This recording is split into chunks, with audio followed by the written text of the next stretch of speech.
Hello there, guys, and as you know, or as you probably know, I play soccer. And I made this marble soccer visualizer because I also play indoor soccer. And want our team to get better at visualizing the game and being smart about plays rather than just skillful. It's also a little for fun too. See, I made a little scoreboard and a goofy name. Every soccer field needs a goofy name. That's rule 1. So, we're going to set this down and zoom it in so you have a better view of this.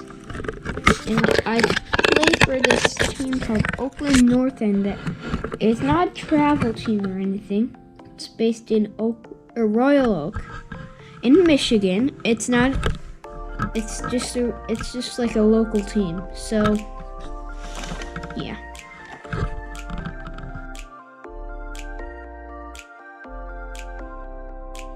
In the red are supposed to be the goalies for each team. So, I'm gonna set up some plays and show my teammates what to do. By the way, big shout out to some of my teammates. I can't remember all of them, but I'm gonna give some shout outs to my friends. Timmy Peterson, Patrick Peterson, Jameson Ross, Nick Joy, Adam Killian, Charlie Killian, who else? Jacob Aika, I don't know how to pronounce his last name. I'm sorry, I know it's spelled W-I-E-C-H-A.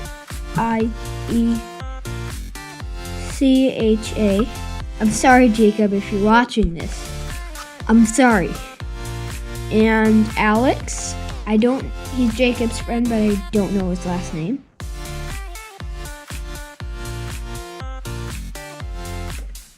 And last but not least, Henry Sir. Alright, let's set up his play. So we're back and see this scenario. Here, the goalie for the other team should move up. And our striker should move back a little bit, maybe to the halfway line, equal with the ball. And then this defender over here should move in behind. And then we should have, okay, so looks like this right now. Then should have this defender come in and get involved in the play, but they need to spread out, so they would probably go over to the sides and stuff like that. But we're amateurs, so a lot of people would crowd around. So you want to make it look like this. Someone that even has to guard the kicker. So they're gonna stay here. So probably gonna want to back up so they can get a better kick. And this guy runs up to touch it. You need to get in there. If you're scared of the ball, then 1, work on that. And 2, you could also, once he taps it, you could wait, and then once he gets a shot and it gets the bounce, get it downfield, and then your team can move up. Here's the next scenario. Here's one of the problems with our team. Okay, see where most of the blue guys are? Behind the halfway line. And then that's 4, or were they 5 out of the 6? So over half, way over half. And then same thing with theirs. They have 4 defenders and 1 guy.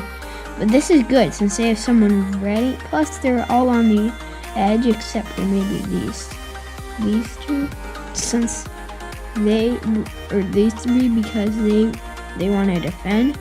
But they got to be ready to break up in case they get the ball, so they would be able to run down the field. But we can stop that, and we can score. So let's say they just got the ball.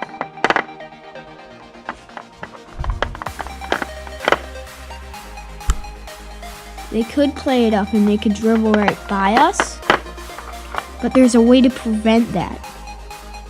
So if these two guys move up into these spots, and then this guy runs around, there's nowhere they can run.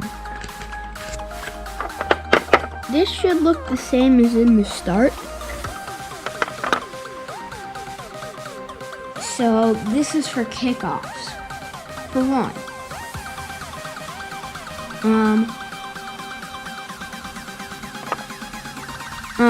For one, you need people back if they're gonna, like Nick.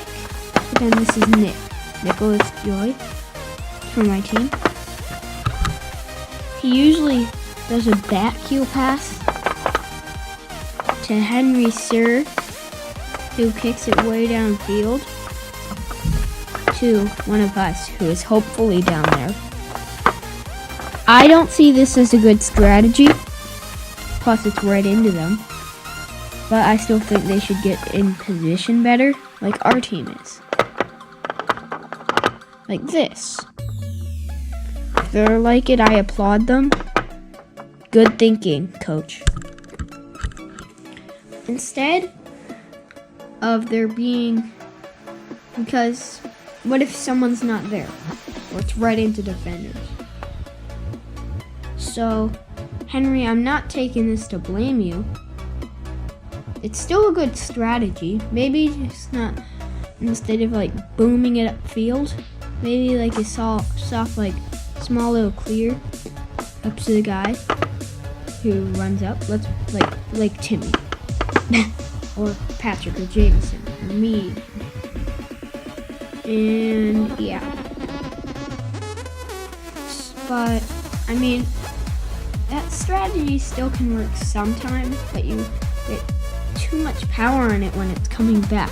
If here's an experiment to try at home. If you have a soccer ball, really a ball of any kind. Not that's like super hard or anything, but okay. Have a parent or guardian, or really anybody in your family, that have them roll a ball on concrete towards you and kick it. And then just set the ball still on the same concrete and run up and kick it. And do the same with the rolling, which goes farther.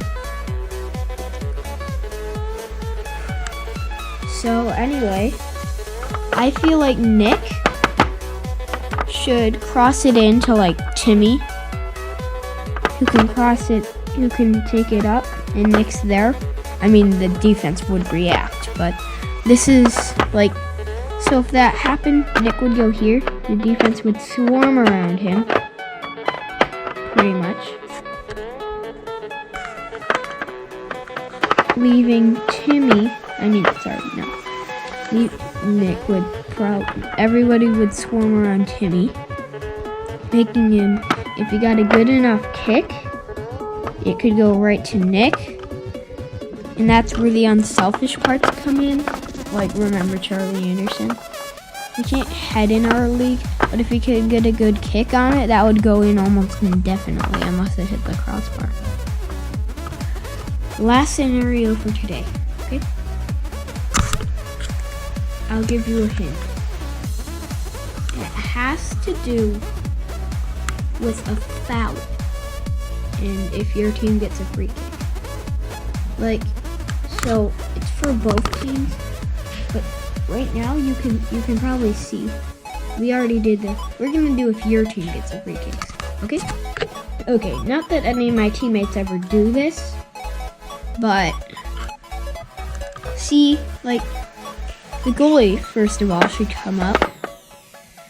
And the goalie is still able to take free kicks and use his feet. Plus for my teammates' tip.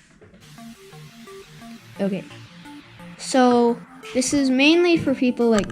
Oh yeah, I forgot about Royce Berletic. He's one of my best teammates and my best friends.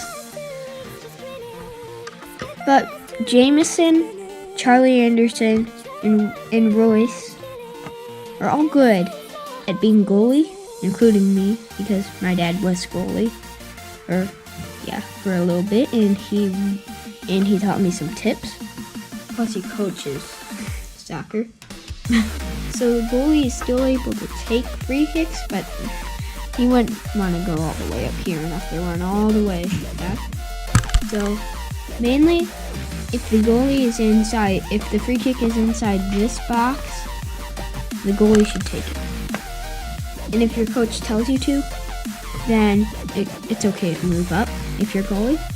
But let's get back to it. So somebody, instead of just waiting in the area, also don't just stand there and watch. It's another tip. We should have someone be ready to touch it. And then before they can get there, just rip one in. And then hopefully it will go to a teammate. But also, instead of... Okay, this is unrealistic defense. So basically, don't be in a like practically straight line like they would. Be sort of in like ready. Like this even. It's not straight. It should look something like this when you take a free kick. And if your guy, or this guy taps it, and they get it before the other guy does, he's out of the play for one. And this guy can cross it over if it does it one time, which he probably won't.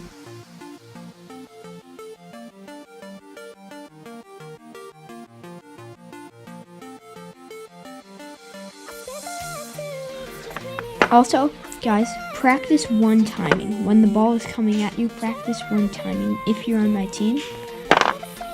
Or really if you want to play soccer at all. Then you can cross one in before the other guy gets there. That's another guy out of play. Then people are around you and they would go in. So pass over and then one-time shot. The goalie stops it. Oh well. You can still try again on the next one. But this is the main tip for that play. You have teammates. You have people on your team. So use that tool to help you out in those scenarios. So that's just a few scenarios. There's more I want to show you, but not right now. When my camera's really kind of low on battery. So thank you to all the teammates and the rest of the ones that I probably didn't mention. I'm kind of forgetful. Like Parker and Sam. Yeah. So yeah. Thank you for watching this video. And yeah. Here are some tips about the game that I've taught you throughout the video. When you're dribbling on a breakaway, don't pause and back up and then run up and shoot. And you have teammates. Use them. Be smart about your game. The goalie can use their feet. And they can leave their goalie line. That's how some of our goalies are so successful. Last but not least, don't be scared of the ball. If you're scared of the ball, work on it by throwing the ball against some sort of wall and then trying to stop it with your chest. In Michigan, around here. You can't head the ball if you're under 12 years old. So practice not using your head or your hands. There's one way for this. You can take your hands behind your back in the end, that way you can't move them. But thank you for watching. I hope you all enjoyed the video. Goodbye. Subscribe.